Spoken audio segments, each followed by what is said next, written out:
If you thought episode 4 was emotional, episode 5 of The Summer I Turned Pretty is about to rip your heart out, stitch it back together, and then twist it all over again. This isn't just another filler episode, this is where feelings get messy, secrets get heavier, and choices start pushing our characters toward a point of no return. And trust me, by the time the credits roll, you'll be questioning every smile, every hug, and every "I'm fine" that gets said. So, let's just start with the obvious. Conrad is not okay. You can see it in the way he avoids eye contact, the way his sentences cut short like he's afraid the wrong word will slip out, and the way he's suddenly too busy to linger in a room with Belly and Jeremiah together. This is a guy carrying more than heartbreak. He's carrying regret, frustration, and that gnawing feeling that he let something or someone slip through his fingers forever. And what makes it worse, he's standing right next to them, smiling like it doesn't kill him inside. Episode 5 wastes no time letting us feel that tension. The wedding planning is in full swing, which should be a happy occasion. But instead it feels like a ticking clock over everyone's head.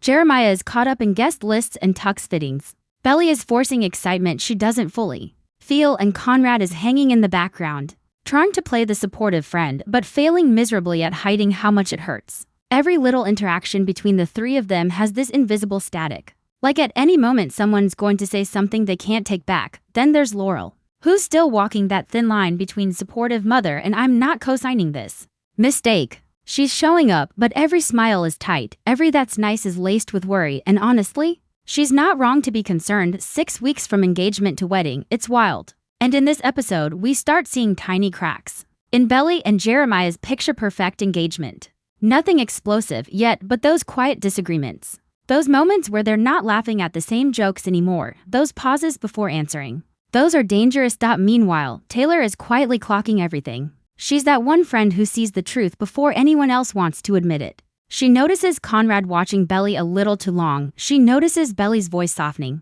whenever Conrad's around, and she's not afraid to connect the dots. The problem is, once she does, it sets off a chain of events that none of them are ready for. And here's where the suspense really kicks in. There's a moment in this episode where Conrad does something small, almost unnoticeable to anyone else, but huge to Belly. It's one of those gestures that says more than any confession could. And it's the exact thing that puts him back on Belly's radar, even if she doesn't want to admit it. From that point on, you can feel the emotional temperature rising. Every conversation, every glance, every accidental brush of hands is charged with that what-if energy. But here's the thing, the episode isn't just about romance drama. There's an undercurrent of personal struggle running through each character. Conrad's trying to hold it together, Jeremiah's desperate to prove he's the right choice.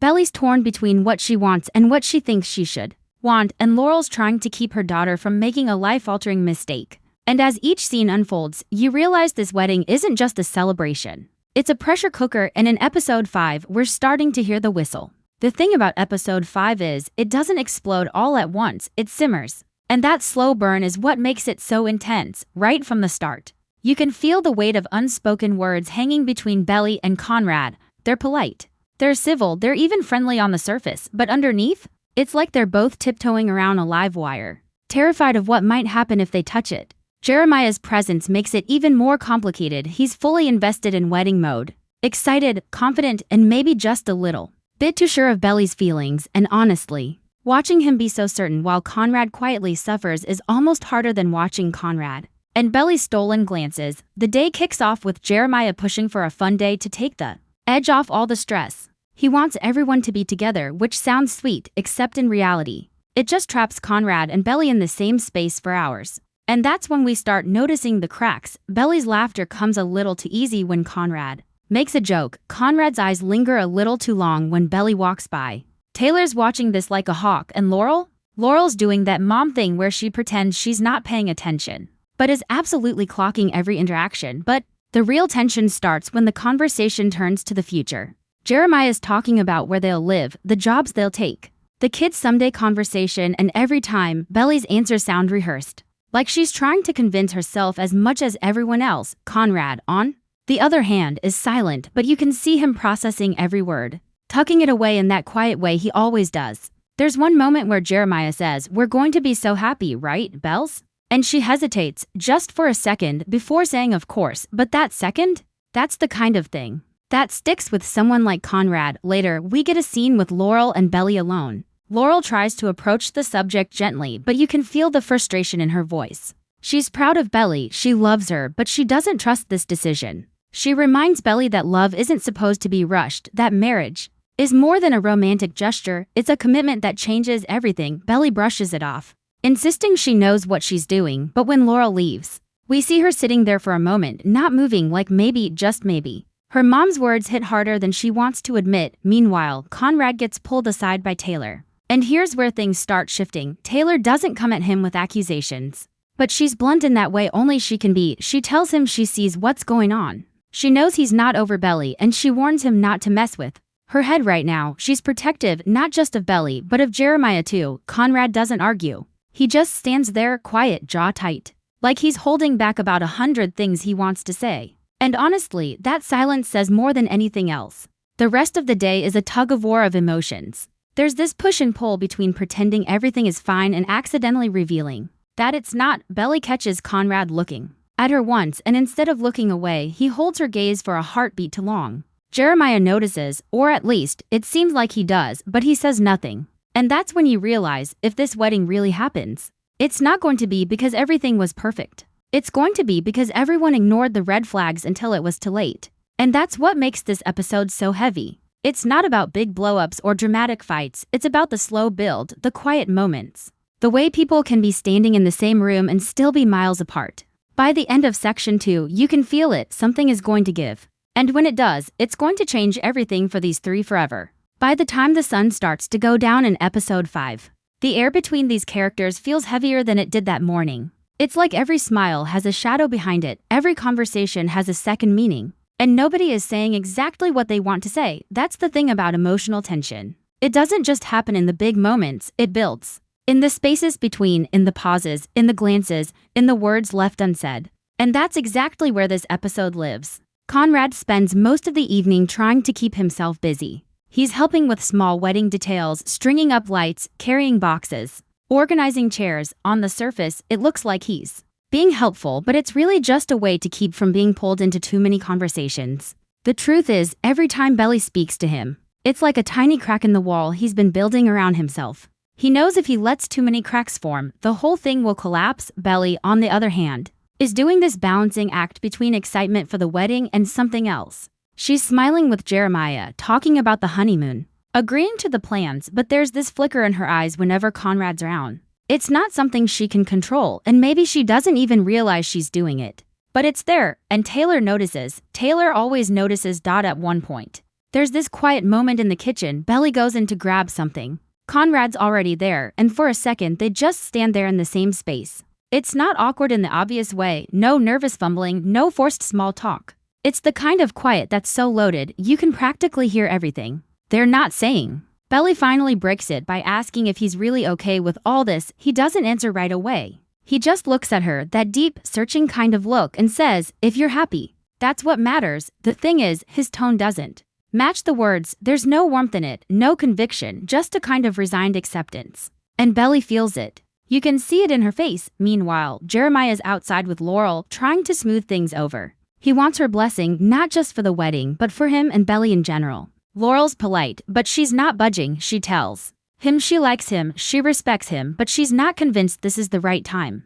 And Jeremiah, for all his confidence, starts to show the smallest hint of doubt. It's not much, just a pause in his voice, a shift in his expression, but it's there. He pushes it down, though, because the last thing he wants is to give anyone the idea that he's unsure. Taylor, after watching the kitchen moment, decides she's done being subtle. She corners Belly later, asking straight up if she's having second thoughts. Belly laughs it off, says she's just tired, but Taylor's not buying it. She warns her that marrying Jeremiah while still having feelings for Conrad is a recipe for disaster. Not just for Belly, but for all of them. Belly gets defensive, insisting that she's made her choice, but after Taylor leaves, you can see the weight of that conversation sinking in.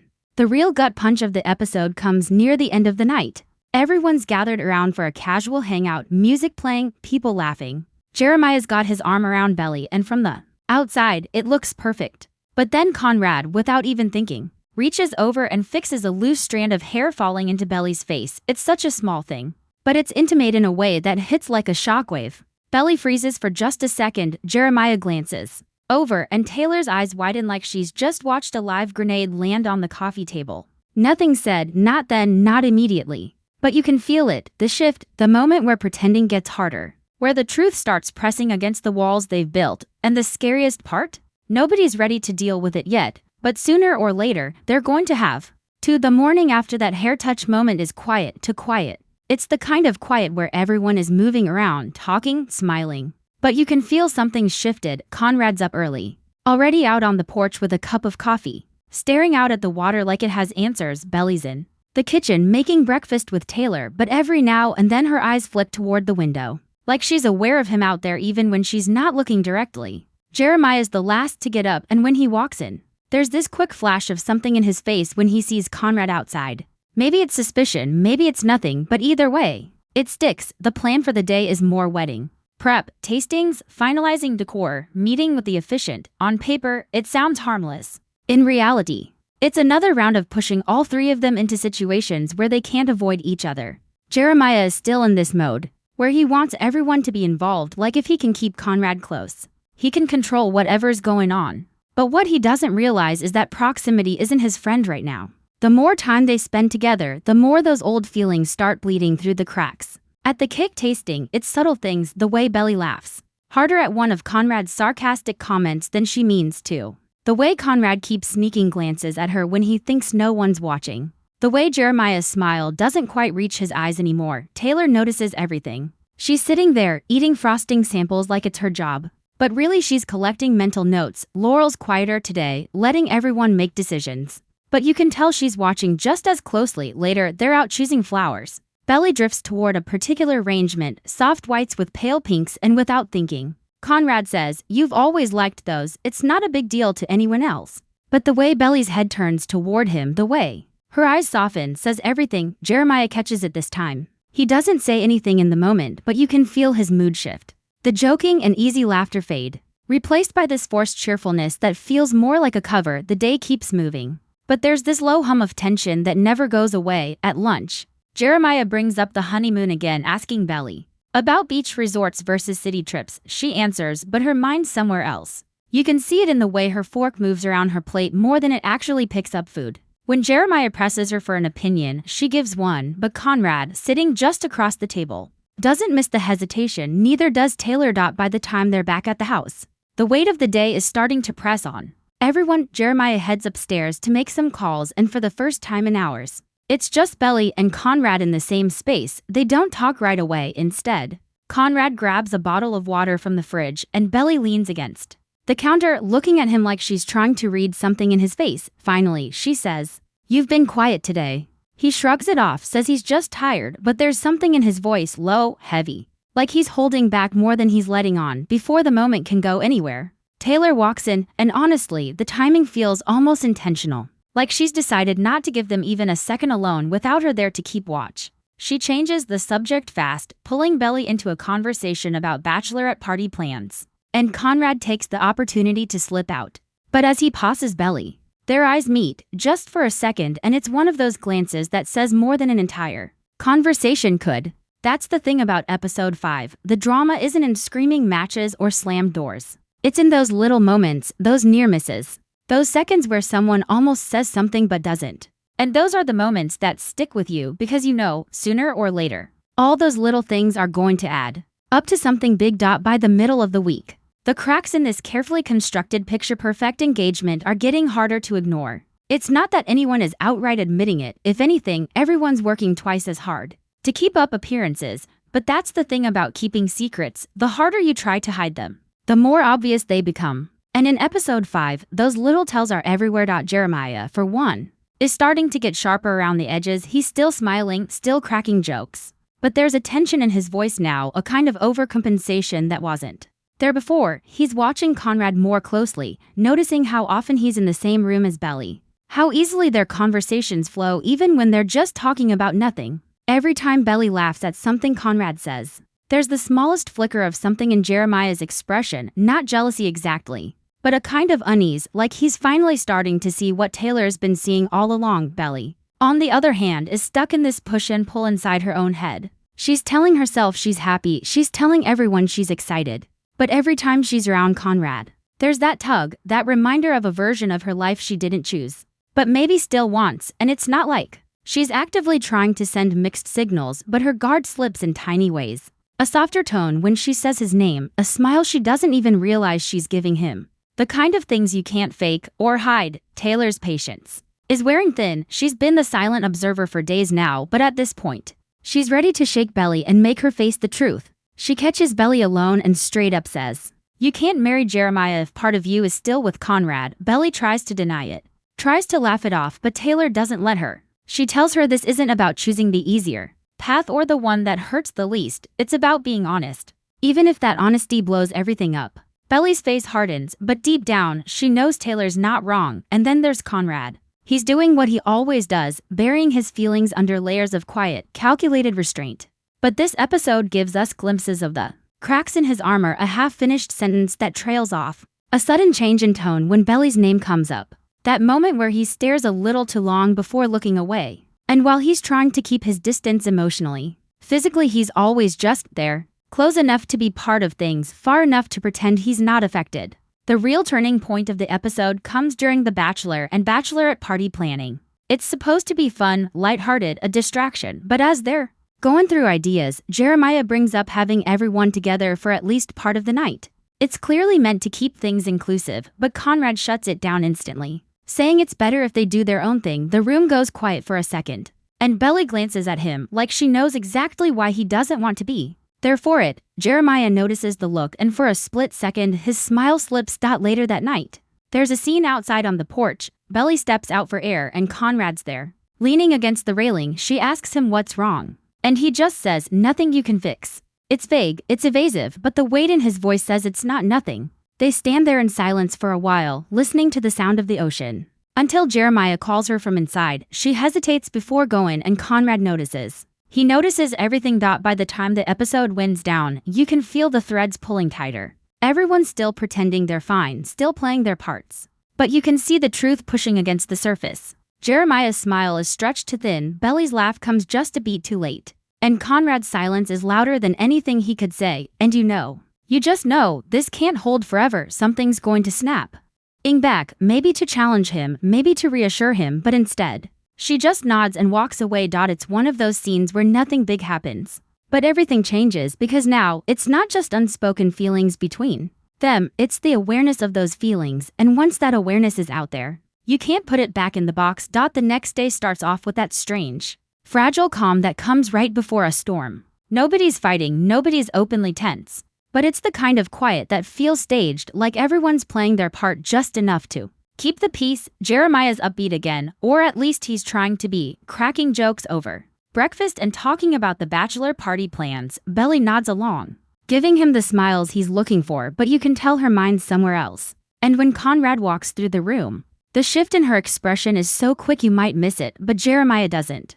The day's big task is a joint one, sorting through boxes of old decorations and deciding what they can use for the wedding. On the surface, it's a simple group project. In reality, it's a minefield. Belly and Conrad end up side by side at the same box, pulling out old string lights and photo frames. There's a moment where they both reach for the same frame, fingers brushing again, and this time, Belly laughs, not a big laugh, just a soft, almost embarrassed one. Conrad smiles, but it's the kind of smile you give when you're not sure if you should be happy or hurt. Jeremiah's across the room, watching. He says nothing, but you can feel his patience wearing thinner by the second. It's not about the frame or the laughter, it's about the pattern. The way Belly lights up differently when she's talking to Conrad. The way Conrad looks at her when she's not paying attention. And the worst part, Jeremiah knows he can't say anything without looking insecure. And that's the last image he wants to project right now. Taylor, of course, is keeping score in her head. She's picking up on every tiny exchange, every shift in body language.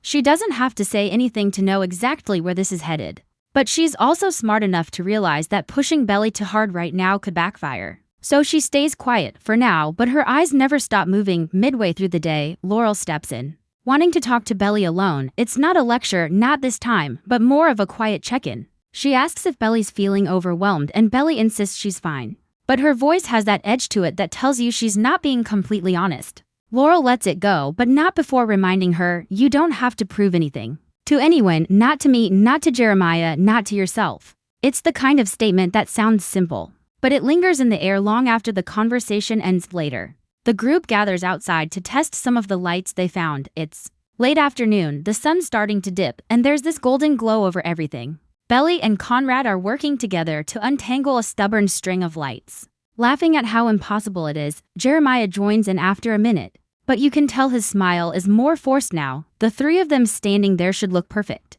Like friends, like family, but the undercurrent is so thick it's impossible to ignore it then. There's this small but telling moment. One of the bulbs pops and Belly flinches. Conrad instinctively reaches out, steadying her hand before she can drop the string. It's quick, barely a second. But the way his hand lingers just a beat too long is impossible to miss if you're looking for it, and Jeremiah is. His jaw tightens and he steps in, taking over the task with a little too much energy. Like he needs to reclaim the space between them. By the time evening comes, the tension has shifted from subtle to heavy. It's not quite an open conflict yet, but the lines are starting to be drawn, even if nobody's acknowledging them. Belly's caught between wanting to keep the peace and the pull she feels. Whenever Conrad's around, Conrad's caught between doing the right thing and wanting to be close to her, even if it hurts. And Jeremiah? He's starting to realize that maybe love isn't the only thing you need to make a marriage work, especially if you're already competing for space in someone's heart. And as the night closes in, it's clear this is more than just wedding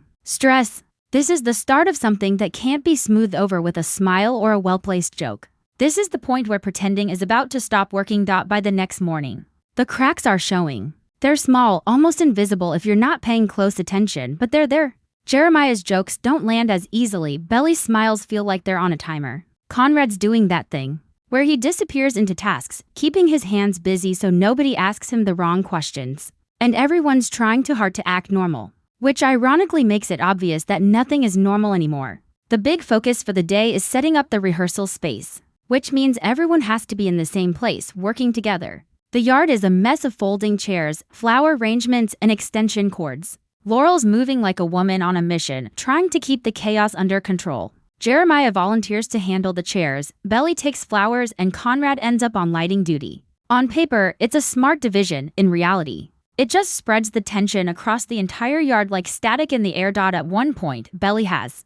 to walk over to Conrad to ask about the lighting. They keep it short, quick back and forth. Nothing risky, but there's an ease in the way they move around each other that you can't fake. It's in the way they don't trip over each other's words, the way they instinctively know when to step aside or lean in, and Jeremiah sees it. Not just sees it, feels it, like a weight on his chest. Things take a turn when Laurel sends Belly and Jeremiah into town together to grab a few last-minute supplies. At first, it feels like a chance for them to reconnect. They joke about the wedding playlist they share, a bag of chips in the car. They even talk about a honeymoon destination for a minute. But then the conversation drifts. Jeremiah mentions that Conrad's been quiet lately, and Belly's immediate reaction is to defend him, not harshly, not dramatically, but enough for Jeremiah to notice. Enough for him to realize that Belly's instinct is still to protect Conrad first. He doesn't call her out in the moment. Instead, he goes quiet, turning his focus to the road. But it's one of those silences that feels like it's saying more than any argument could. Back at the house, the atmosphere has shifted again. Conrad's inside, helping Laurel organize place cards, and when Belly walks in, there's this brief, unguarded smile that passes between them before they both remember to tone it down. It's innocent.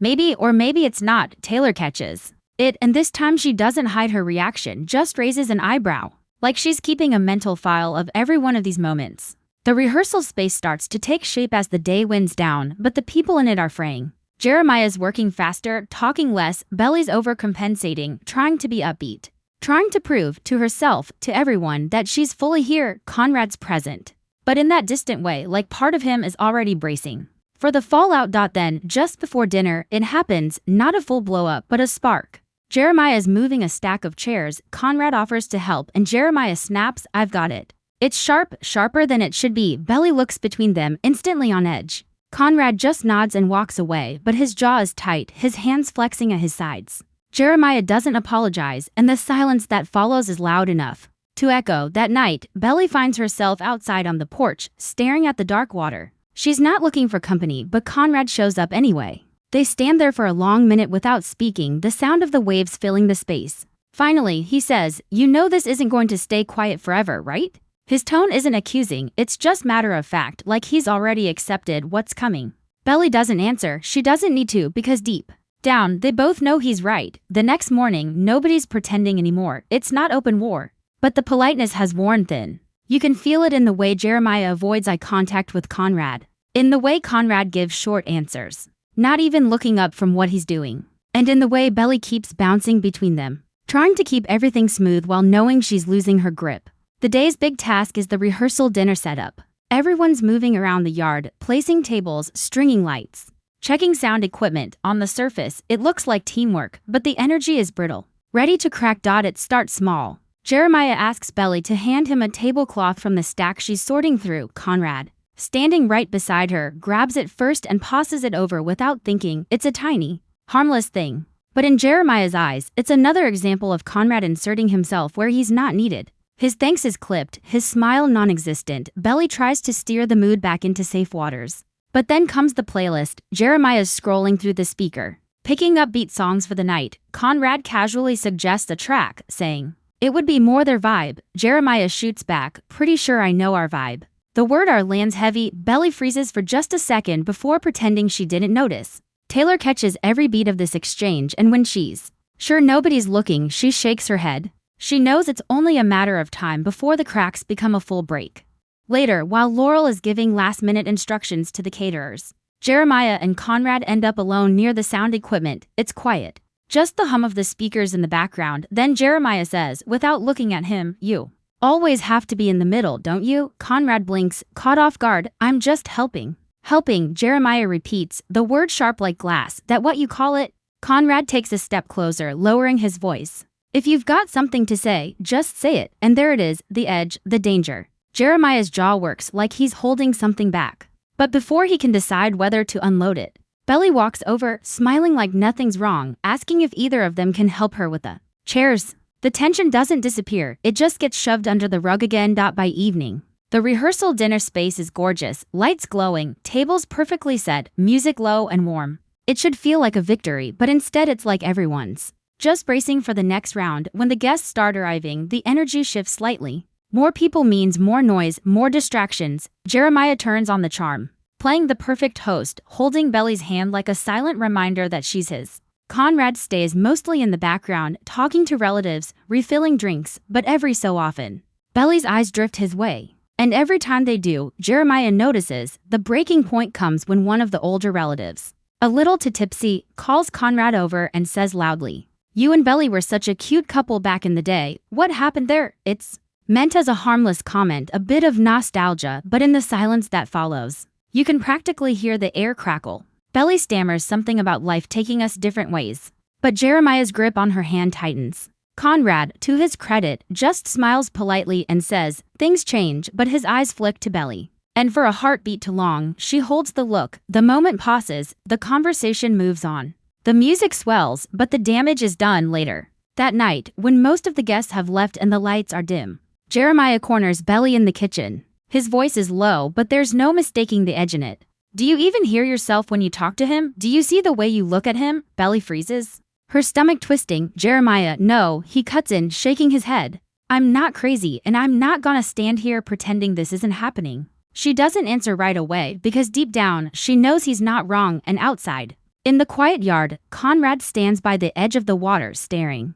out like he's waiting for something he can't name. The house is quiet after midnight, too quiet. Most of the guests are gone, the music's off, and only the faint clink of dishes from the kitchen breaks the silence. Belly's still at the counter, rinsing glasses she doesn't need to be rinsing, anything to keep her hands busy, her mind from spinning. Jeremiah's words from earlier keep replaying in her head, sharp and unavoidable. She hears the porch door creak open and shut, footsteps, slow, measured. She doesn't even have to look to know it's Conrad. He lingers in the doorway like he's debating whether to stay or walk back out. "You okay?" he asks finally, his voice soft but rough around the edges. She exhales, keeping her eyes on the glass in her hands. "I don't know." It's quiet for a beat. Then he says, "I didn't mean for any of this to." He cuts himself off, shaking his head. "Doesn't matter, it's happening anyway." Belly finally looks up. And there it is, the thing she's been trying not to see all summer, that look in his eyes. It's not just nostalgia, it's not just old feelings, it's the same pull that's been there since the beginning. And it's stronger now because they've been pretending it isn't. Before she can respond, the kitchen door swings open again.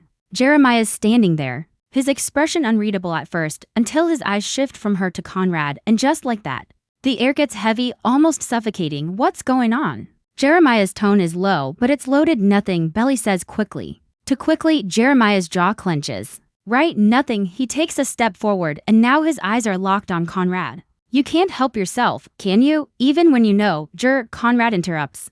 His voice calm but firm. This isn't the time, Jeremiah laughs. But there's no humor in it. When is the time? When you've messed everything up again? Belly moves between them, her hands up like she can physically hold the situation together. Stop. Please, but it's too late. The words are out, the tension is broken open. And the truth is spilling whether they like it or not. You think she's here with you because you're some big romantic hero, Jeremiah says. His voice shaking now, more hurt than angry. She's here because I'm the one who stayed. I'm the one who, Conrad cuts in sharp this time, and I'm the one she loved first. The silence after that is deafening. Belly's breath catches, her pulse hammering in her ears. She wants to speak, to undo what's just been said. But all she can do is stand there as Jeremiah's face hardens and Conrad's gaze drops to the floor. Jeremiah takes a slow step back, shaking his head like he's finally seeing something clearly. I hope you figure out what you really want, Belly. Just don't wait until there's nothing left to save. And with that, he's gone, footsteps heavy down the hall. A door shutting harder than it needs to. Belly stays frozen, her eyes stinging. Conrad doesn't move either, but his hands are gripping the edge of the counter like it's the only thing keeping him grounded. Outside, the waves keep crashing against the shore. Indifferent to the mess unraveling inside. If you thought tonight was tense, just wait until you see what's coming next. Because this isn't just awkward glances and half-finished conversations anymore. This is the point where feelings stop hiding and start colliding head-on. Belly's going to have to face the fallout of what happened in that kitchen, and no matter what she says or does, someone's going to get hurt. Jeremiah.